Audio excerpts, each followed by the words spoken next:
Hello everyone and welcome back to more Spyro 3 Year of the Dragon Blind, and in this episode, well actually just to start with that, I'm going to be finishing off this area which was Frozen Altars by finding eggs and gems and things, because I believe I've missed a couple. But you know what I haven't tried yet? I have not tried going across these buildings over here using the glide ability to my best advantage, so hopefully with that well, oh actually wait, oh cool, it leads me to an egg. It's Jasper, okay, I like how that one's hidden right there as well, you know. It makes you think, I need to go explore in those buildings in order to get somewhere. Much like in other Spyro games now, where I believe it was, I forgot what area it was called, but oh damn it. Memory is always a pain in the bum and all, but what was it, Idle Springs? Yeah, I think it was Idle Springs, and he basically had to jump on top of these buildings in order to get more gems and stuff like that. You know, they weren't all just on the ground and easy to reach, as some of them were particularly hard to reach. But I don't know if what I did is the way you're supposed to get there, but nevertheless it works, so I guess I'm just gonna stick with that then. I mean, that's the only way to get it for me, I'm afraid. Plus also, like I say, if you like hold down all the L2, R2, R1 and L1, sparks points to the nearest gem and that. While that is useful, I really don't see much point in it, since I find it more satisfying just to run around like a free dragon, you know, and then just grab everything yourself instead of having a guide, in other words. And it's not cheating if you use it and all, you know, it's just to help you out and stuff, but I know, it's just personally for me, I prefer to find things myself and stuff like that. Although, there are times, you know, where it's actually acceptable, like, for instance, what is there? If you've ever... Oh, sorry, Cecil. If you've ever played, Ocarina of Time, I believe, one of the missions... What missions? I freaking know what. There's, like, this little stone that you get, which basically reveals if there are hidden holes in the ground. Now, if it's something like that, then that's when I'll probably use a guide, like the shard that, you know, flashes and it tells me where the ground is, so that way I can use it. As digging holes is not fun, you know. At least collecting gems in Spyro and that is fun, and it's not daunting or tiresome or repetitive and all that, because, you know, gems are evenly spread out. In Ocarina of Time, you know, the holes are pretty much just holes in the ground, and they contain rupees and heart pieces and stuff, and you know, there's a lot of them. They're not really obvious to know or anything like that, so having a guide, well, that kind of thing does help out. It just depends, you know, what it's for on that. If it's like spoon feeding, then I completely ignore it. Because, I mean, like I say, that's what I consider sparks to be, basically. Spoon feeding you with information whenever you use the guide, just in case you don't know where the gems are. Because, I mean, I don't know if... I don't know, was this... Did this ever, like, appear in the first Spyro game? I don't know if it did. Anyway, wow. I need to get back to where I was, don't I? Oh, actually, wait, no, fair enough. It's over here, isn't it, to get the last gems, and... Yeah, nice! 600 out of 600. Cool. So, now... Yeah, level complete, fair enough, fine. You know, it's not even worth checking the atlas if it says level complete, because then I know I finished everything, don't I? It wasn't too bad then. Like I say, though, I don't know if that's literally the way you're supposed to do it, but either way, if it's not, then I just sequence broke. And I love sequence breaking in games. If you want to know more about that, then watch my other Let's Plays. God damn it, I've gone over this like a bajillion times about how much I appreciate sequence breaking in games. Even if it's, you know, done by accident or on purpose, like, say, Super Metroid, for example. I just really appreciate it, because it makes me feel more happy with, like, the skills that you can learn in the game and use them to your best advantage, you know. So, with that one done then, which one are we off to next? Let's have a look, shall we? So now we have Lost Fleet. Okay, cool. Lost Fleet it is then. I don't see why not. But whereabouts would Lost Fleet be? That is the question. I just like how there's all rockets there. Reminds me a lot of Super Mario 3D World, even though this game obviously this game did not take inspiration from Super Mario 3D World, because that was released in 2013. This game was released in, like, the year 2000, I think. Because, you know, the Spyro games, I think, came out year after year. also Fireworks Factory. Oh, I've heard a lot of good comments about that place actually, so that'll be fun when I get to that.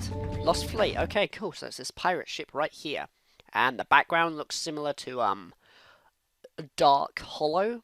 Yeah, I think it was called Dark Hollow in the first one that had that sort of background to it. Be careful around these parts, little dragon. There be more ghosts in this here shipyard than I can shake me pick at. Darn shame, too, 'cause I was mighty close to finding me treasure. They even got the dialogue to match with it. Amazing. Brilliant. And it's a massive pirate. Oh my god, it's those crab guys from Spyro 2! I love just how they reuse a couple of things, you know, from the second game. I'm pretty sure I've always talked about that, so there's no need to go into that one, is there? But, actually looking at it now, and, oops, ignoring the crab though. Oh right, I thought a telephone was going off then. No, that's like the noise that the music had. Fair enough. This place actually reminds me of Breeze Harbor, and I don't know why. I think it's probably the fact that there's ships and there's dark sky and all. I don't know really, and also those ghost things are annoying. Are they even ghosts? I think they are, aren't they? Oh, do I ram you maybe? Burn you? Oh, I just burn you and then you separate into... Oh, I see, in order to get more gems that way. Okay, that's fair enough, I don't mind that. It's like the sheep from the first game. Oh boy, that sheep, that was probably the funniest thing ever for me as a kid. Just, you know, defeating a boss and finding it out that it's actually a sheep. Oh boy. Oh my god, he's moving fast, isn't he? Oh my god, that was actually a good shot, really. Unless it basically locked onto it automatically. One thing though, how come my breath in Frozen Altars was ice, yet here? No, sorry, in Icy Peak. In Icy Peak and that, it was just still fire. I don't know how that all adds up or anything. Since, I mean, you know, that's a snowy place. Surely that would mean that I would have to have icy breath on that one too. Either that or I did and I just wasn't paying attention. To be honest, I am really not too sure why. Either it's not that bad, because I mean there was nothing that I needed to do with icy breath. And seriously, the only thing I needed it for really in Frozen Altars was just to basically pretty much just make things into platforms and jump on them. Kind of like the ice arrows from Majora's Mask, since that's pretty much what they were for as well. Making platforms things, whereas in Ocarina of Time they were quite pretty much for nothing at all. And also, yeah, I can lift this up, fair enough, fine. There we go. Really, I think I should have talked to that guy first, but never mind, it doesn't even matter. I swear that noise just sounds like a telephone ringing, it's putting me off. I think my phone's ringing or something, even though it's not. Alright, so how exactly do I get up there? Oh, I see. There's a secret in that bit that I need to try and get into, but my guess is I'm gonna have to like glide from like the peak of the level or something. This is what I believe anyway. Okay, right. But where did that guy go? Seriously, it's a shame. I wanted to talk to him, as you know, just hearing the accents now is funny. Just like hearing them trying to do different accents and and give it a theme instead of just generic voice acting. You know, they actually put a lot of effort into it, and I appreciate that a lot. Except I don't appreciate dying. That is not on the list. Oh boy. I actually thought it was going to start me all the way from the very end. Like, I'll be honest, throughout times, you know, in the game where basically Zoe just zaps me like this, half the time I'm not even paying attention to that, so I just kind of die and think, where am I going to spawn, where am I going to spawn? You know, just that kind of feeling and all that. Not like when you, like, reach, I don't know if you ever have this, like, with the Sonic games at all, but you know when you, like, reach the checkpoint or something, and you're not really paying that much attention to what the hell is going on?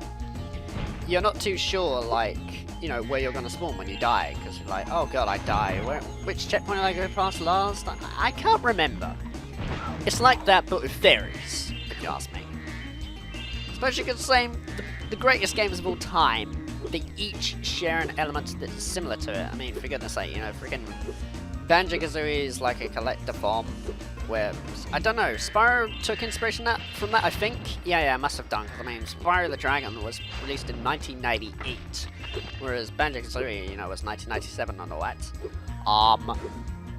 What else is there? Probably the fact that you have to collect stars, and that was inspired, by Banjo-Kazooie. No, sorry. Banjo-Kazooie was inspired by Mario 64 because you had to collect stars and stuff. So, you know, that way, that made that into the kind of thing. Let's just say, for each game that is one of my favorite of all times, like, say, Rayman 2 or something, they each have an element which is similar to my other favorite games of all time. You know, like, Banjo-Kazooie and all that, and other things, really. But, even when it comes to, like, saying the favorite games of all time, I don't like to go over it a lot, because you never know.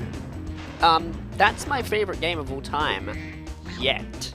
You know, there might be one that can steal that place, so talking about how great it is now is a good idea, I suppose. But if it's one that I'm not particularly too sure about, then I'm not too sure, really. That, and I'm likely to do an LP about it, and I'd rather talk about it there. I'd rather just talk about it in the LP instead. Instead of just sharing my thoughts with you early, you know, without even doing anything once. You know what, let's just forget talking to these guys, because might as well just crack on with what I'm doing. I mean, I know what I'm supposed to be doing, really. And that's fine by me. Strange though how in Spooky Swamp, the flame was literally pretty much almost invisible, being transparent, yet this one here is pretty... There's not much transparency at all, is there? Oh well. Can I just jump and burn you? I can, cool.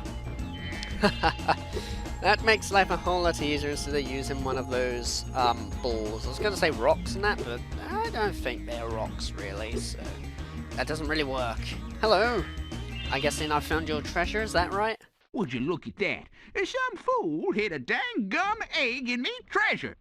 I also like how you see the egg, like, come out of nowhere this time, whereas before, you know, the eggs just literally grew.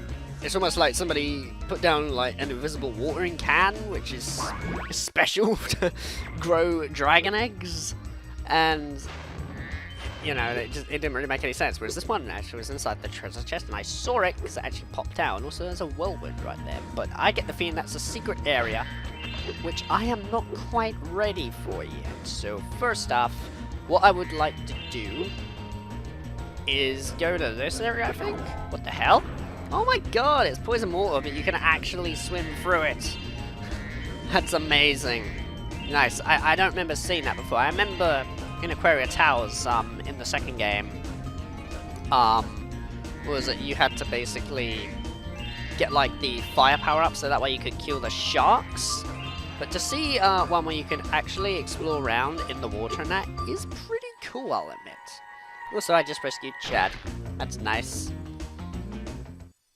They each do very similar things, I've noticed. They seem to be running out of ideas for animations. The only one that really is memorable to me is a moonwalk, because how can a frickin' dragon moonwalk? That's what makes it amazing to me. Alright. So if I'm here, then how do I actually go on top of there? Do I, like, jump or something? Well, you know what, I'm gonna go for it just in case. And now... Oh, no. Ah, damn it, I accidentally moved forward a bit too much and slipped off. Fair enough. Oh my god, I know what I'm supposed to do with this cannon. Friggin', I'm an idiot, aren't I? That's what I'm supposed to do. As me thinking like, oh, there's like this little flame power up I'm going to unlock, but no, that's not how this part works. What am I talking about? Alright, so I'm going to go back here, but this time, let's just see where this whirlwind takes me. Oh, to the top of the ship, so that way I can unlock even more stuff. Okay, that's fine by me. And there's even a cannon right here, and I have to shoot down all these birds, which is probably going to take a long time. So, you know what, it's been like 15 minutes on my recorder, probably less than that after editing, and I reckon I'm going to end this episode off here. So, in the next episode of Spyro 3 Year of the Dragon, I'm just going to be finishing off this area here, which I believe was Lost Fleet. I can't even remember, man. Take care, guys. I hope you've enjoyed this episode. I'll see you in the next one, with the nice shining moon in the background. Different accents and I can give it a theme instead of just generic voice acting. They actually put a lot of effort into it, and I appreciate that a lot. Except I don't appreciate dying. That is not on the list.